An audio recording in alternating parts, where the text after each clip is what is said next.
La peur collective au sein des populations qui habitent au Liban, c'est vraiment que le pays se transforme en une deuxième Palestine. Depuis le 23 septembre 2024, le Liban est particulièrement bombardé par Israël, en particulier les zones de Beyrouth et les zones de la Bekaa,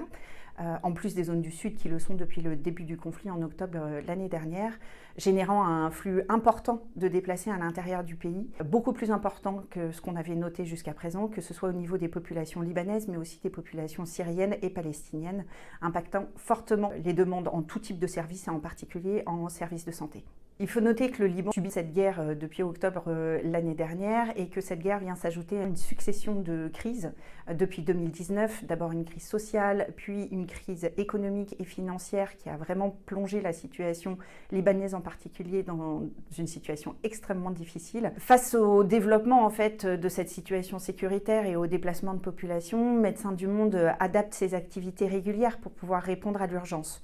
Donc, dans le cadre de nos activités, on appuie des centres de santé et on les appuie pour développer en particulier des activités mobiles pour aller au plus proche des populations déplacées et aussi des populations hors des collectifs shelters, qui sont des abris à destination de la population libanaise, et ne pas oublier les autres populations qui résident au Liban, à savoir les Palestiniens et les Syriens, et être sûr qu'ils soient couverts par une offre de santé complète et adaptée. On développe aussi notre offre de services en santé mentale, puisque la santé mentale est un pilier dans cette réponse et dans ce dont la population a besoin. Et pour ce faire, on développe énormément les activités communautaires pour pouvoir développer des activités dont ils pourraient avoir besoin tout de suite, comme des secours psychologiques de première urgence. Le déclenchement de l'urgence est effectivement la mobilité des gens et le fait que les gens se déplacent, ça crée forcément une pression sur le système de santé avec une offre qui du coup met du temps à s'adapter et potentiellement